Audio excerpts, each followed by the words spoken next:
Ikulong, ikulong, ikulong si Romualdez. Ikulong, ikulong, ikulong si Romualdez. Ikulong. And you made mention that you're going Nagpapasalamat tayo sa People's Republic of China dahil buong-buo nila binigay yung entire cost ng tulay na iyon. VP Inday, earlier we talked about the Bukana Bridge, and you made mention that you're going to refer the Yes. situation with the former president. Ano po yung decision ni Yes, former president? nag-ano lang ako kanina kung pwede ko ba i-kwento yung backstory ng Bukana Bridge, and then he said na okay lang naman. So ang nangyari dyan ay ang Bukana Bridge is kaparte ng buong coastal road ng Davao City. So hindi siya yung coastal road hindi siya makakatawid ng Bangkerohan River kung wala yung Bukana Bridge. At that time na mayor ako, may budget ang coastal road pero unfunded ang bridge. And it was made known at the time to former President Duterte that the bridge is unfunded. At siya ay naghanap ng paraan para mabigyan ng pondo yung bridge. So noong nakahanap siya ng pondo ay sinimulan yung negotiations, sinimulan yung mga planning, lahat ng paperworks para doon sa bridge na yon ay sinimulan na. But ngayon, nandiyan na yung bridge, so dapat nating pagpasalamatan para sa akin bilang isang Davaoenyo at syempre sa mga tiga Mindanao na din dahil nagbe-benefit din sila doon sa coastal road na yun, no? Traveling from south to north of Davao in the region. Nagpapasalamat kami kay dating Pangulong Rodrigo Duterte dahil hindi siya tumigil sa paghahanap ng pondo para doon sa tulay. At syempre nagpapasalamat tayo sa People's Republic of China dahil buong-buo nila binigay yung at malaking ginhawa. Ito ngayon tayo sa Bukana Bridge na kakatapos. It is a 1.3 kilometer bridge.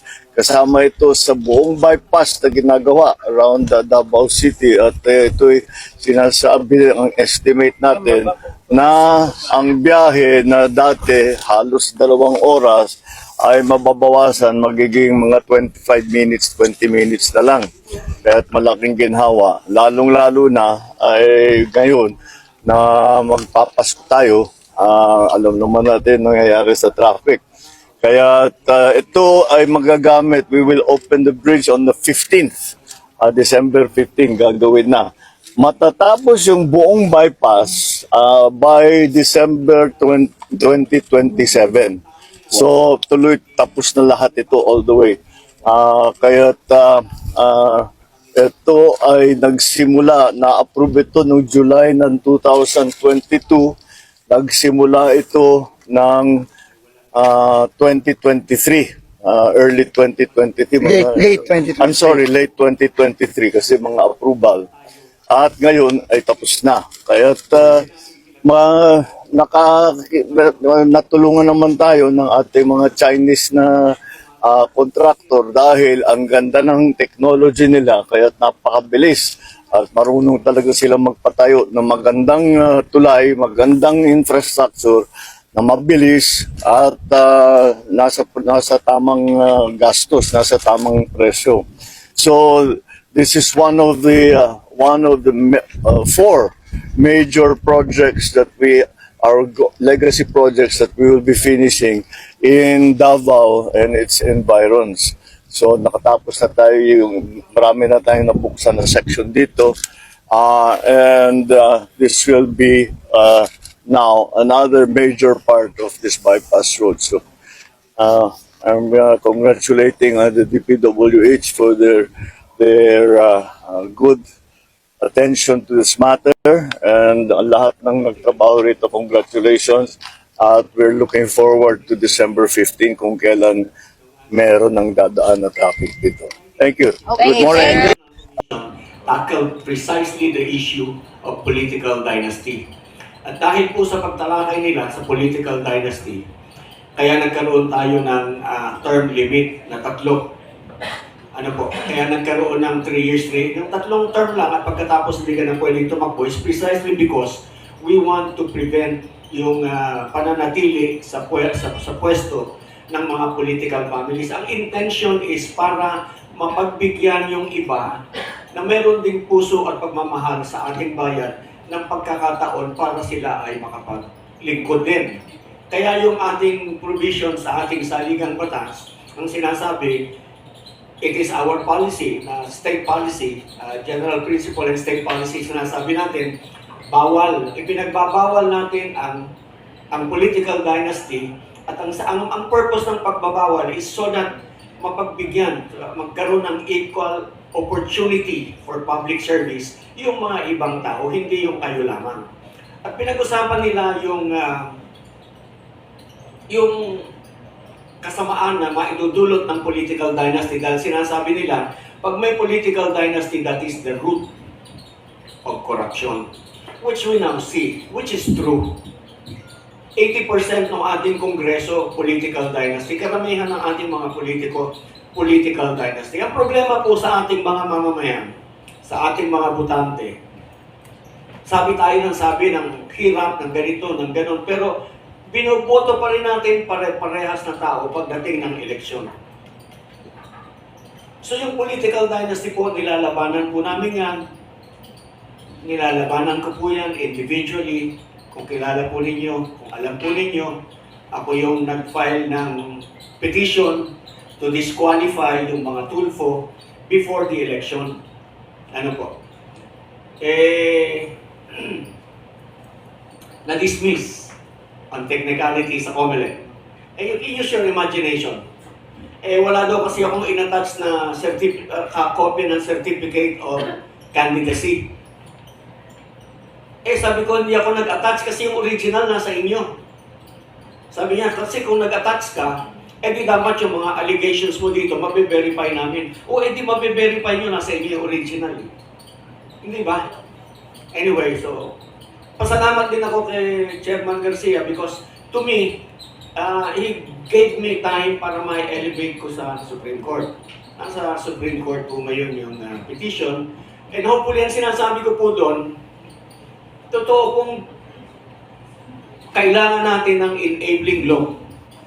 Kaya nga po binanggit ko yung 38 years kasi magmula nung ipinataw ng ating mga mamamayan, nating lahat, magmula nung sinabi natin, kasi we ratified the Constitution in 1987, kaya meron tayong 1987 Constitution, we ratified. And therefore, ipinag-utos natin sa ating Kongreso na kayo ay bumalangkas ng batas laban sa political dynasty. And they have not done this for 38 years. Kaya kung sa aking petition, sabi ko, disqualify ng mga Tulfo, I singled them out because sabi ko, sila yung perfect example ng political dynasty.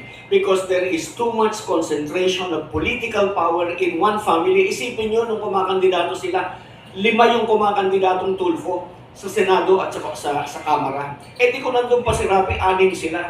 That is too much concentration of political power. Sabi ko, Your Honor, may ginagahasa sa harapan mo, hindi mo pwedeng pigilin kasi walang batas na nagsasabing bawal na pinagbabawal yung pagkagahasa. Hindi naman ganon. So sabi ko, because it is obvious, because it is so bold, it is so blatant, pwede na sigurong makialam ang Korte Suprema para mapanimulan yung pagbabawal ng political dynasty that will provide the spark, sabi ko.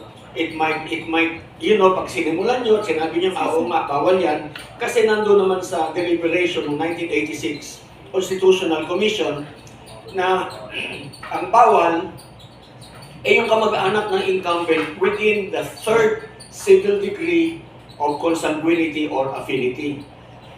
Anak, tatay, kapatid, bawal asawa. Yan. Of an incumbent. Yun yung malinaw na deliberation. And so, going by that intention, because that is the intention, the intent and spirit of the constitutional provision, pwede nang i-adapt ng Supreme Court at sabihin, oo nga, yung ganitong klase, bawal. Pero yung halimbawa, political dynasty, mayor, vice mayor, konsehal, governor, medyo kailangan mo pang i-define talaga yan. Pero meron mga obvious. Pag obvious na, huwag naman magmukha tayong ilang billion na ba tayo? 1 billion mahigit. No? Meron ba tayong 1 billion? 1 million? Sige, ha? Ano? Ha? Okay, we are 110 million idiots. Because yung obvious, kailangan pa natin ipa-define. Huwag naman po ganun. Andyan na it's right smack our face. Let's stop it. Yun po. So yung political dynasty, we are saying, if that is your question, is one of the root cause of this corruption. Nung araw pa po ito, actually, nung araw pa yung buhay natin ngayon, take note, we have all been living in an atmosphere, in a regime of corruption. Kung ano man tayo ngayon, product ito ng corruption. Tawag ko dyan, chronic and acute corruption. Nung araw pa yan. Nung araw pa, substandard lang sila eh. Maliit na maliit na bakal, kulang yung kraba, yung mga ganon, no? So, but because hindi na-check, walang na-check, now, they just steal the money. Wala na.